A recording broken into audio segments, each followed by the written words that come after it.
রাধা রানী কি, গৌর ভক্ত মন্ডলী কি, আজকের আনন্দ কি, নিতাই গৌরে প্রেমানন্দে।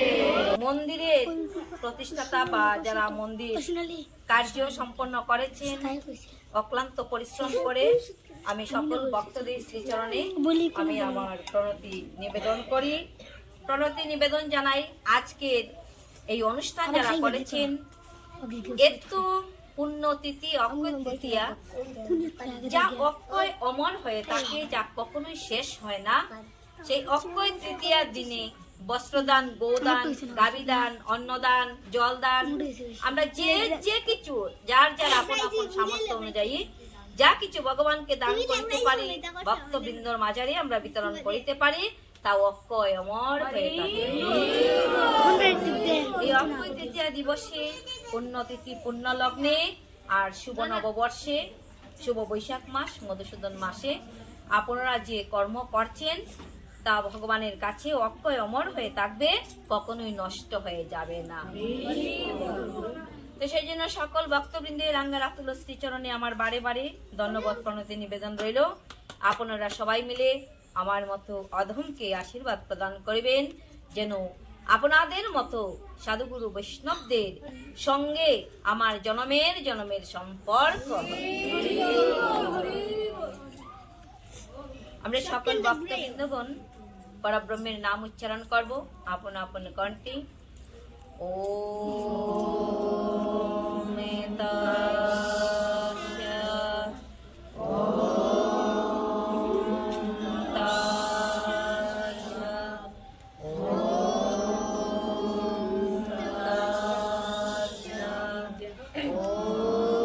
অখণ্ড মণ্ডলাকারং ব্যাপ্তং येन চরাচরং তৎপদমে দর্শনম।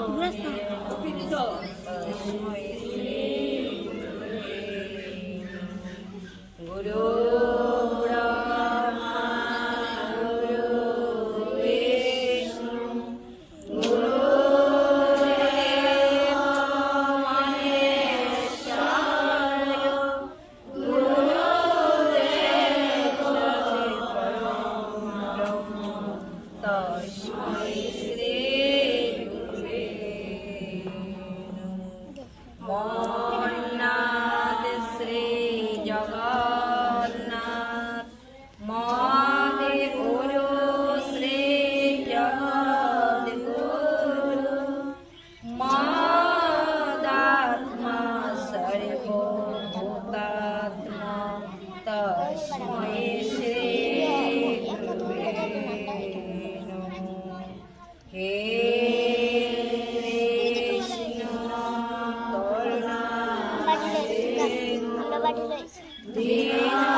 কাঞ্চন গৌরাঙ্গী রাধে বৃন্দাবনেশ্বরী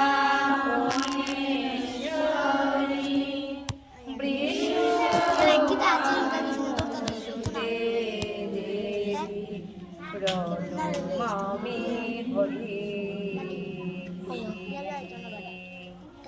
জয় শ্রীকৃষ্ণ চৈতন্য প্রভু নিত্যানন্দ শ্রী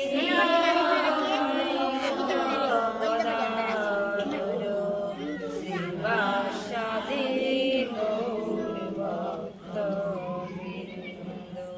শ্রীকৃষ্ণ হৃদয় মে গীতা সংসার মলোনাশেন জ্ঞানং ভক্তে মুক্তে দাত্রে গীতা দেবে মে নমস্তুতে। ওম বৃন্দায় তুলসী দেবৈ প্রিয়ায় কেশবাস্য বিষ্ণু ভক্তি তো দেখা যায় না। নারায়ণং নমস্কৃত্য নরং চৈব নরোত্তমং দেবীং সরস্বতীং ব্যাসো মিত্ততো জয়মুদীরয়তু। ওম নমো ব্রাহ্মণো দেবায় গো ব্রাহ্মণো হিতায় জগদীতায় কৃষ্ণায় গোবিন্দায় পাপ পাপ করে মা পাপ আত্মা পাপ সম্ভব ত্রাহি মম পুণ্যকাৎ সর্ব পাপ হরো হরি। হরে কৃষ্ণ কৃষ্ণ কৃষ্ণ হরে হরে হরে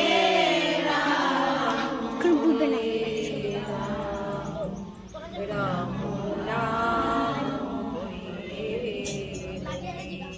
হরে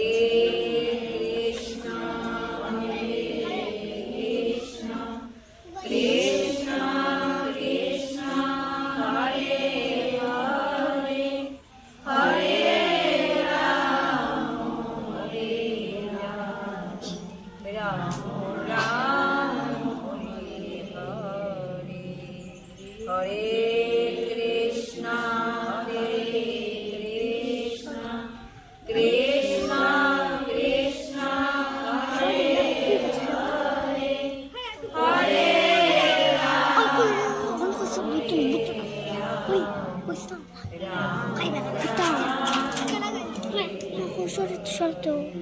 বলো বলো শ্রীমদ ভগবদ গীতা প্রীতি প্রেমানন্দে। ওম নমো ভগবতে বাসুদেবায়। ওম নমো ভগবতে বাসুদেবায়। গীতার আসরে শ্রী শ্রী গীতা মন্দিরে প্রাঙ্গণে আজ আমরা সকল ভক্ত আছি। তাই ভগবানের শ্রী মন্দির যেখানে ভক্ত সেখানে, আর ভক্ত যেখানে ভগবান সেখানে বিদ্যমান থাকে।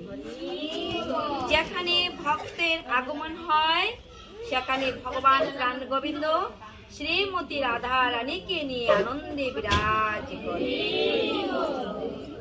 আর যেখানে ভগবান শ্রীমতী রাধিকাকে নিয়ে নিত্য আনন্দ বিলাস করেন, নিত্য লীলা করেন, সেই স্থানই হয় মধুর বৃন্দাবন। এই সকল ভক্তগণ এই অক্ষয় তৃতীয়া দিনে আজ আমরা কোথায় আছি? মধুর বৃন্দাবন আছি। তো মধুর বৃন্দাবনে থাকলে কি করিতে হয়? শ্রীমতী রাধা রানী জয়ধ্বনি করিতে হয়। প্রেম সে কহো শ্রীমতী রাধা রানী কি, শ্রীমতী রাধা রানী কি, নন্দ বিহারী লাল কি, কৃষ্ণ কানাইয়া কি, বলো কৃষ্ণ প্রীতি প্রেমানন্দ। অষ্টম অধ্যায় অক্ষর ব্রহ্মযুগ অর্জুন উবাচ কেমি তদ ব্রহ্ম কেমোদাত্তম কেমি কর্ম পুরুষোত্তম অধিভূতমিচ কিম প্রত্যম অধিদৈবম কিমচ্যুতে অধিযজ্ঞ গাতুম কো অত্র দেহে অস্মিন মধুসূদন প্রয়াণ কালে চ গতম গেয়োসি নিয়তাত্তবি। অর্জুন বললেন, হে পুরুষোত্তম, ব্রহ্মকে, অধ্যাত্মকে, কর্মই বাকি, অধিভূত ও অধিদৈবই বা কাকে বলে? আমরা কিছু অর্জুন কি বললেন? হে পুরুষোত্তম, যিনি শ্রেষ্ঠ এই জগতে, ঈশ্বর পরম কৃষ্ণ সচ্চিদানন্দ বিগ্রহ অনাদিরাদি প্রাণ গোবিন্দ সর্বকারণ কারণ। আজ যে এই শ্রীমদ ভগবত গীতা মন্দিরে ভাগবত সভার আয়োজন করা হয়েছে, এটা কিন্তু ভগবানের ইচ্ছাতে হয়েছে। ভগবানের ইচ্ছা হয়েছে সকল ভক্তবৃন্দগণ আজ সবকিছু ভুলে গিয়ে এই অক্ষয় তৃতীয়া দিনে আজ মধুময় বৃন্দাবন দানে তারা এসে ভগবানের নাম কীর্তন শ্রবণ করবে। এই জন্য ভগবানের ইচ্ছায় আমরা এসেছি, আপন ইচ্ছায় আমরা আসিনি। সেই জন্য ভগবানের ইচ্ছায় যখন এসেই গেছি মধুময় বৃন্দাবন নামে, আমরা মনোযোগ সহকারে জ্ঞানেন্দ্রিয়ের মাধ্যমে শ্রবণ করব, হৃদয় দ্বারা হৃদয়ঙ্গম করব। হে মধুসূদন, এই দেহের মধ্যে অধি যজ্ঞকে, হে মধুসূদন, এই দেহের মধ্যে, কোন দেহের মধ্যে?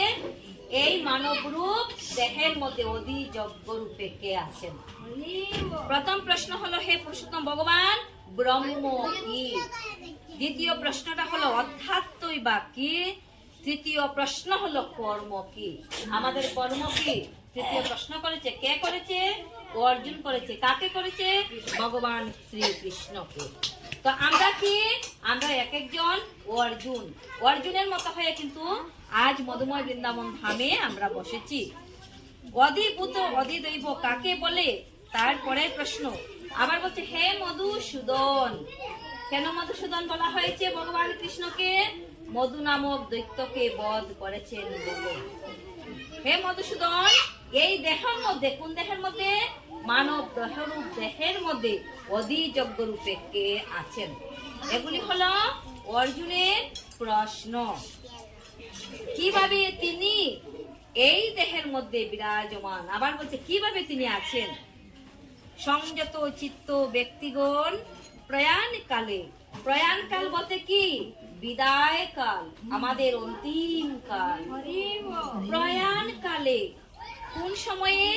প্রয়াণকালে সংযত চিত্ত ব্যক্তিগণ প্রয়াণকালে, আবার মৃত্যুকালে। প্রয়াণকালটার নামই হলো মৃত্যুকাল। আমরা যাতে ভালো করে বুঝিতে পারি সেই জন্য এই কথাটা অর্জুন বলেছে। প্রয়াণকালে বা মৃত্যুকালে কিভাবে তোমাকে জানতে পারিব হে গোবিন্দ? কাকে বলছে? অর্জুন বলছে, হে গোবিন্দ, আমাদের সেই অন্তিম বিদায়ের সময়, অন্তিম বেলায়, আমাদের মৃত্যুর সময়ে তোমাকে কিভাবে জানিতে পারি? এখন তো আমাদের কি আছে? জ্ঞান আছে, সৎ জ্ঞান আছে, বাহুতে শক্তি আছে, হাত দিয়ে কর্ম করিতে পারি, মুখ দিয়ে অনর্গল কথা বলিতে পারি। কিন্তু এমন এক সময় আসবে, এমন এক মুহূর্ত আসবে, আমাদের সেই জ্ঞান থাকবে না, সেই জ্ঞান শক্তি থাকবে না, মুখে বাক শক্তি থাকবে না। তাহলে ভগবানকে কি করে আমরা ডাকবো? ভগবান উত্তর দিতেছেন। শ্রী ভগবান বাচু অকেরম ব্রহ্ম পরমং স্বভাবো অধ্যাত্মোচ্যতে ভূতো ভাবদ্ভব করো বিসর্গ কর্ম সংগীত অধিভূতম খরো ভাবো পুরুষশ্চ অধিদৈবতম অধিযজ্ঞ অহম এব অত্র দেহে দেহ ভৃতাম্বরম অন্তকালে চ মামেব স্মরণ মুক্তা কলেবরম जो प्रयाति सोमद्भावं जाति नास्ति अत्र संशय। হরি বল, হরি বল। শ্রী ভগবান বললেন পরমাত্মাই ব্রহ্ম। পরমাত্মা কি? অর্জুনের প্রথম প্রশ্নটা ছিল ব্রহ্ম কি। এবার উত্তর দিলেন ভগবান যে এই দেহের মধ্যে যিনি আছেন পরমাত্মা রূপী ভগবান, তিনি হলেন ব্রহ্ম। তাহলে ভগবান কোথায় আছে? ভগবান এই দেহের মধ্যে আছে। অর্জুনের প্রশ্নটাই ছিল যে অধ্যাত্ম কি। এবার বলছে স্বভাবই হলো অধ্যাত্ম, মানুষের আপন আপন স্বভাবটাই হলো অধ্যাত্ম। যজ্ঞাদি যে সকল ক্রিয়ার দ্বারা মানবগণের জন্ম ও বৃদ্ধি হয়। যজ্ঞ করলে কি হয়? ভগবান খুশি হয়। যজ্ঞ করলে কি হয়? ভগবান খুশি হয়। আর যখন ভগবান খুশি হয় তখন ভক্তদেরকে একেবারে প্রাণ ভরে আশীর্বাদ করে, ভক্তের যাতে মঙ্গল হয়। তাই বলছে যে যজ্ঞাদি করলে পরে ভগবান খুশি হয়, আর ভগবান খুশি হলে মানবগণ ধীরে ধীরে জন্ম বৃদ্ধি বাড়িতে থাকে। তাকেই কি বলে? তাকেই কর্ম বলে। কোন কর্ম? ভগবান বিষয়ক কর্ম। যে কোনো কর্ম আমরা করি না কেন, ভগবানের শ্রী মন্দির মার্জন করা, জাট দেওয়া, মার্জনা করা, পুষ্পচয়ন করা, জল আনয়ন করা, ভগবানের গুণগান কীর্তন করা, ভগবানের শ্রীমদ্ ভগবত গীতা অধ্যয়ন করা, ভাগবত অধ্যয়ন করা, শ্রবণ করা, হৃদয়ঙ্গম করা, সব কিছু ভগবানের কর্ম। দেহ প্রবৃত্তি নশ্বর পদার্থই অধিভূত। অধিভূত কি? অর্জুন বলেছেন, হে ভগবান, অধিভূত কি? তাহলে অধিভূত বলতে আমাদের এই যে দেহটা আছে, এই দেহটা কি বলছে? নশ্বর। দেহটা নশ্বর, দেহটা ক্ষণস্থায়ী। এটা স্থায়ী কি? স্থায়ী নয়। তাই বলছে যা কিছু নশ্বর দেহ, এই দেহ প্রবৃত্তি যা কিছু নশ্বর তাহাই হলো অধিভূত। অক্ষর সাবিত্রী মণ্ডল অর্থাৎ সূর্যমণ্ডল মধ্যস্থ বিরাট পুরুষের অধিদৈব এবং ফলদাতা রূপে আমি অধিযজ্ঞ হরি। ভগবান কি বলছে? যে এই দেহ মধ্যস্থ যে পুরুষ রয়েছে তিনি অধিদৈব এবং ফলদাতা রূপে আমি অধিযজ্ঞ ভগবান। দেহ প্রবৃত্তি নশ্বর পদার্থ অধিভূত। অন্তকালে চ মামিব স্মরণ মুখিয়া কলে বলম যো প্রয়াসী সো মদ বাবম জাতি নাস্তি অত্র সংশয়। অন্তিম কালে আমার বলছে অন্তকালে চ মামিব, অন্তকালে বা সেই বিদায়ের বেলায় যদি কোনো ভক্ত আমাকে স্মরণ করতে করতে দেহ ত্যাগ করেন তাহলে তিনি আমাকে প্রাপ্ত হন। পাপি স্মরণ ভাবম তেজতি অন্তে করে। আবার আমরা ধ্যান দিয়ে শুনবো। তম তমেব এতে কৌন্তেয় সদা তদ্ভাব পাবি। তাই বিষয় স্মরণ, কার বিষয়ে? ভগবান বিষয়ে স্মরণ করতে করতে দেহ ত্যাগ করেন সেই সব ব্যক্তি সেই রকম ভাবে প্রাপ্ত হন। তস্মাদ সর্বেষু কালেষু মাম অনুশ্বর যুদ্ধ চ ময়ি অর্পিত মনোবুদ্ধি মামেব এষ্যস্য সংশয়। কি বলতেছে? তস্মাদ সর্বেষু কালেষু, সেই কারণে সব সময়। তস্মাদ সর্বেষু মানে সর্বদা, কালেষু যে অবস্থাতে তুমি থাকো না কেন। তস্মাদ সর্বেষু কালেষু, যে যে সময় যেভাবে তাকে যদি ভগবানকে চিন্তা করা যায় তুমিও সেই চিন্তা করে যুদ্ধে প্রবৃত্ত হও। যুদ্ধে প্রবৃত্ত হও। মন, তোমার মন এবং বুদ্ধি আমাকে অর্পণ করো। মন চিত্ত অর্পণ করে যে কোনো কর্মই আমরা করি না কেন ভগবান প্রাণ গোবিন্দ আমাদের সেই কর্মই তিনি গ্রহণ করেন। সবসময় ঈশ্বর চিন্তা করলে মন অন্যদিকে যায়। কার চিন্তা করলে মন যায় না অন্যদিকে? ভগবানের চিন্তা করলে মন আমাদের অন্যদিকে যায়। কারণ আমরা এই কলিভক্ত জীব প্রতিদিন নিদ্রা থেকে জাগার পরেই আমাদের পাপ কাজ শুরু হয়। এমন কোনো মানুষ নেই যে আমরা পাপ করি না। জানিয়া পাপ করি, অজান্তেও পাপ করি। তাই পাপ হং পাপ পাপ আত্মা, এই আত্মাটাও কিন্তু পাপই বলছে। পাপ আত্মা, পাপ সম্ভব, যা কিছু আছে সব আমার পাপ আর পাপ। পাপ সম্ভব ভগবান প্রাণ গোবিন্দের কাছে বলছি যে পাপ হং পাপ কর মাহং পাপ আত্মা পাপ সম্ভব ত্রাহি মাম। এই ভগবান আমাকে, ত্রাহি শব্দ অর্থ রক্ষা করো। ত্রাহি মাম, আমরা সবাই আজ তোমার শরণাগত। শরণাগতের কি হয়? ভগবান রক্ষা করিয়া থাকে। যদি যে তোমার শরণ লয় তার বাঞ্ছা পূর্ণ হয়। আমরা তুলসী মহারানীকে বলি না যে মুড়ো মনে এই অবিলাস বিলাস কুঞ্জে দিও বাস। বিলাস কুঞ্জে তুমি আমাকে বাস করিও। আর তারপর কি বলি? যে তোমার শরণ লয় তারও বাঞ্ছা পূর্ণ হয়। বৃন্দাবনবাসী হরিবল হরিবল। প্রেম সে কহো বৃন্দাবন ধামে কি, বৃন্দাবন বিহারী লাল কি। এই বৃন্দাবন বিহারী লাল আমরা সকল ভক্ত বৃন্দাবনে আজ তোমার স্থানে আছি। তাই অন্তিম কালে সবাইকে বৃন্দাবনবাসী করিও। ত্রাহিমাম পুণ্ডরীকাক্ষ সর্ব পাপ করো হরি। সকল পাপ তুমি হরণ করো আর বৃন্দাবনবাসী করিও। কালে মনে সাহ চালেন ব্যক্তা যুক্ত যুগবালেন চো এবং ব্রহ্মমধ্যে প্রাণমবিশ্য সম্মুখো সৌতম পরম পুরুষমুপৈতি দেবম যদক্ষারং বেদবিদো বদন্তি বিশন্তি যতয় বিতো রাগা যদিচ্ছন্তু ব্রহ্মচর্যম চারন্তি তত্তে পাদম সংগ্রহেণ প্রবক্ষ্যে। সেই পুরুষোত্তম সর্বজ্ঞ অনাদি সবার নিয়ন্তা সূক্ষ্ম থেকে সূক্ষ্মতর ব্রহ্মাণ্ডের পালক অচিন্ত সূর্যের ন্যায় জ্যোতির্ময় এবং প্রকৃতির অতীত পুরুষোত্তম ভগবান।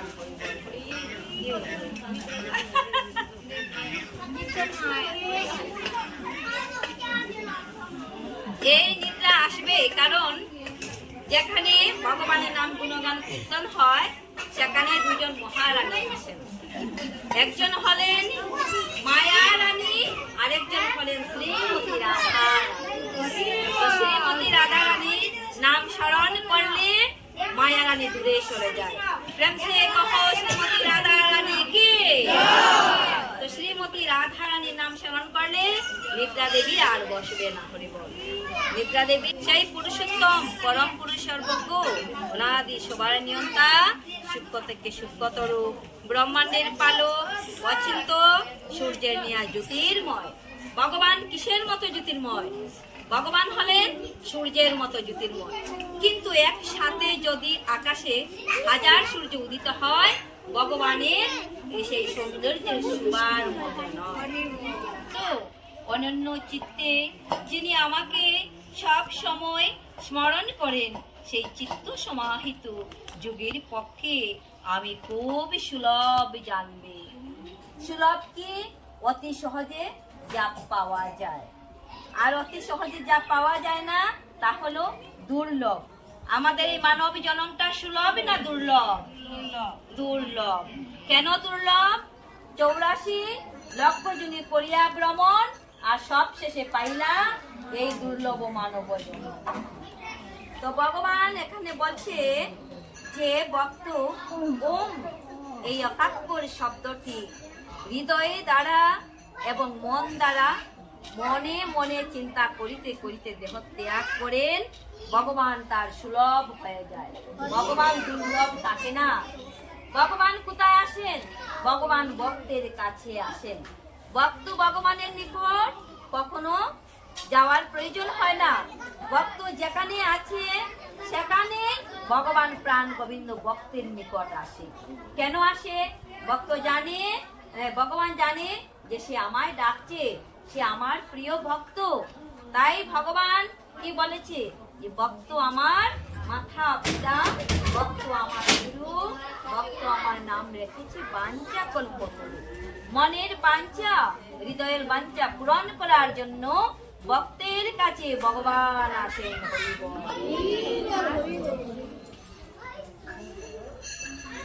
এই পার্থ অনন্য চিত্তে যিনি আমাকে সবসময় স্মরণ করেন সেই চিত্ত সমাহিত যুগের পক্ষে আমি খুবই সুলভ। মহাত্মারা আমাকে পেয়ে পরম সিদ্ধি লাভ করে। সেই কারণে দুঃখপূর্ণ জেনে অনিত্য সংসারে আর তাদের পুনর্জন্ম গ্রহণ করিতে হয় না। সে বলো রাধে রাধে। কি বলেছে যে আমরা কোথায় আছি? দুঃখালয়ে আছি, দুঃখপূর্ণ। আমাদের জীবনটা কি? দুঃখে পূর্ণ। দুঃখে পূর্ণ জেনেও অনিত্য সংসারে আমরা আসে আছি। এই সংসারটা নিত্য না অনিত্য? অনিত্য আমাদের এই সংসারটা। কিন্তু ভগবান যে এই সংসারটা পেতেছেন, ভগবানের এই বিশ্বময়টা নিত্য। আজ আছে কাল থাকবে, এটা ভগবানের ইচ্ছা। আর আমি আপনি আজ আছি, কাল থাকবো না। কাল আমরা থাকবো না। কেন থাকবো না? আমাদের হৃদয়ে স্থিত অন্তরস্থিত যে পরমাত্মা আছে, যে জীবাত্মা আছে, যে ভূতাত্মা আছে, আত্মারাম আত্মা রামেশ্বর, আমাদের এই দেহটা যেদিন জরা জীর্ণ হয়ে যাবে, এই বদন দিয়ে আর কোনো কথা আসবে না। কর্ণের মাধ্যমে, এই কর্ণের মাধ্যমে শ্রবণ করা সম্ভব হবে না, চক্ষু দ্বারা দর্শন করা সম্ভব হবে না, হৃদয় দ্বারা হৃদয়ঙ্গম করা সম্ভব হবে না। আজ এক স্থান থেকে আরেক স্থানে আমরা আসতে পেরেছি, স্থানান্তর আমরা করিতে পারি, যেতে পারি, কিন্তু এমন এক সময় আসবে যেদিন এক স্থান থেকে আরেক স্থানে যাওয়া আমাদের দুঃসাধ্য হয়ে যাবে। সেদিন এই পরমাত্মা রূপী আত্মা, এই জীবাত্মা, এই মানব দেহরূপ অচল অচল কাছায় থাকতে চাইবে না, অচল কাছায় থাকবে না। তাই কাছার ভিতর যে পাখি আছে, কাছার ভিতর অচিন পাখি কেমনে চলে যাবে আবার কেমনে আসে আমরা কেউ জানি না। তো যতদিন দেহটি সচল আছে ততদিন এই পাখি আমাদের অন্তরে থাকবে। তাই কাছার ভিতর অচিন পাখি কেমনে আসে যায় তার বুঝা বড় দায়। আমরা কেউ বুঝতে পারি কি কেমন করে পাখি আসে, কেমন করে যায়? কেউ বুঝতে পারে না। তাই যেদিন অন্তিম বিদায় হবে, সেই অন্তিম বিদায়ের সময় যেহেতু মায়ার সংসারে আছি, মায়ার বন্ধনে আছি, ভগবান প্রাণ গোবিন্দের কথা কারুর হৃদয়ে স্মরণ করা সম্ভব হবে না। তাই তাকিতে, এই দেহ তাকিতে সবল করে কৃষ্ণ বল, অঙ্গ অবশ্যই লইতে পারবে না, উচ্চারণ করা সম্ভব হবে না। এই জন্য সময় থাকলে অভ্যাসগত কর্ম করব, ভগবানের কর্ম করব যতটুকু সম্ভব।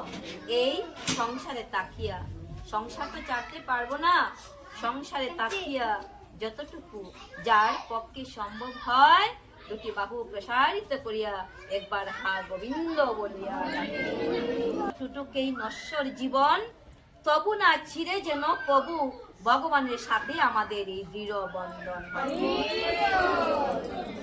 ভগবানের সাথে যে প্রেমের সুতার টানে আমাদের হৃদয়ের সাথে সম্পর্ক রহিয়াছে, বাৎসল্য সম্পর্কই হোক আর প্রেমের সম্পর্কই হোক, পুত্রভাবে গোপাল পালি বা পুত্রভাবে সেবা করি, নতুবা স্বামী হিসাবে সেবা করি, বা ভগবানের সেবক হয়ে সেবা করি, ভগবানের বন্ধু হয়ে সেবা করি, ভগবানকে শান্তভাবে সেবা করি, যে কোনো একটির টান আমাদের অন্তরে থাকা চাই।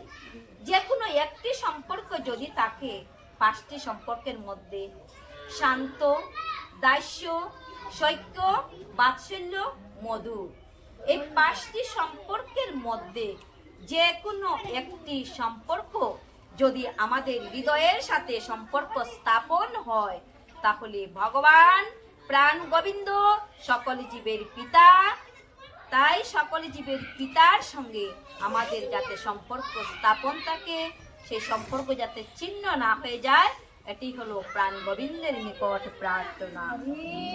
হে গোবিন্দ, রাখো চরণে। আমাদের মৃত্যুর পরে দেহটাকে কি রাখবে না মাটির নিচে পুঁতে দেবে? কেউ বা অগ্নিতে দাহ করবে, কেউ বা মাটির নিচে পুঁতে দেওয়া হবে। মাটির নিচে পুঁতে দেওয়ার পর কি হবে? এই দেহের মধ্যে পোকা ধরবে। পোকা না ধরলে তো দেহটা পচবে না। দেহটা পচবে কি যদি পোকায় না ধরে? পচবে না। তাহলে এই দেহের মাংস পোকায় খাবে, মাটির নিচে পুঁতে দেওয়া হলে পোকায় খাবে। তারপর যে হাড্ডিগুলো আছে ধীরে ধীরে ধীরে ধীরে 1 বছর না হয় 10 বছর পরে হলেও সেই হাড্ডিগুলি মাটির সঙ্গে একাকার হয়ে যাবে।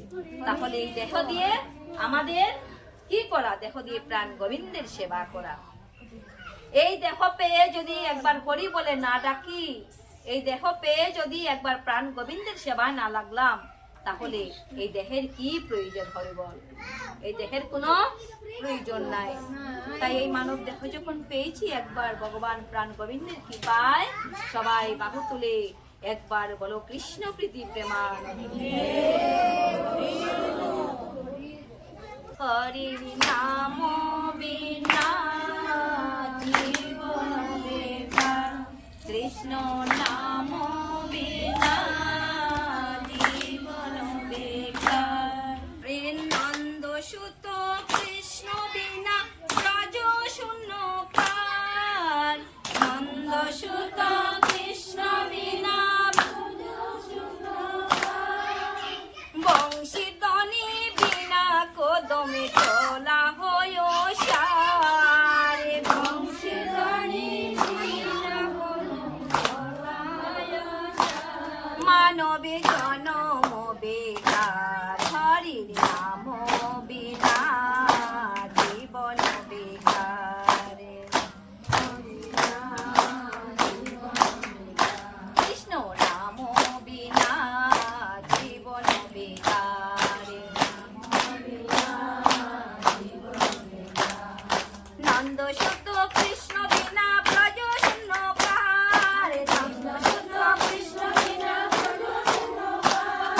নন্দ শুদ্ধ কৃষ্ণ বিনা ব্রজ শূন্য পার। নন্দ শুদ্ধ কৃষ্ণ বিনা ব্রজ শূন্য পার। বংশী ধ্বনি কৃষ্ণ কৃষ্ণ তোলা হয় সার। বংশী ধ্বনি বিনা কদম তোলা হয় সার। মানবী জনম বেকার, হরি নাম বিনা জনম বেকার। কৃষ্ণ নাম বিনা জনম বেকার। নন্দ শুদ্ধ কৃষ্ণ বিনা ব্রজ শূন্য পার। নন্দ শুদ্ধ কৃষ্ণ বিনা ব্রজ শূন্য পার। বংশী ধ্বনি বিনা কদম তোলা হয় সার। ধ্বনি বিনা কদম তোলা হয় সার। মানবী জনম বেকার, মানব জনম বেকার। হরির নাম বিনা জনম বেকার। নাম বিনা জনম বেকার। কৃষ্ণ নাম বিনা জনম বেকার। নাম বিনা জনম বেকার। নন্দন বিনা যেমন ব্রজ শূন্যকার, আর বংশীধ্বনি বিনা কদম তলা হয় অসার। ঠিক তদ্রূপ আমাদের মানব জীবনে যদি কৃষ্ণ নাম থাকে না থাকে, হরির নাম না থাকে, তাহলে এই মানব জন্মটা আমাদের কি সান্না অসার? অসার। তাই হরির নামও বিনা এই জন্মও বেকার, কৃষ্ণ নাম বিনা এই জন্মও বেকার। বৃন্দাবনের তরুলতা তারা বলে কৃষ্ণ কথা।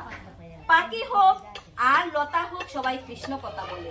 কিন্তু দুর্লভ জনম, এই মানব জনমটা হচ্ছে অত্যন্ত অত্যন্ত ভাগ্যের বলে পাওয়া। এই জনমে যদি প্রাণ গোবিন্দকে সেবা না দিতে পারি, প্রাণ গোবিন্দের নাম যদি এই বদন দ্বারা না লইতে পারি, অন্য কোনো জনমে লওয়া সম্ভব হবে না।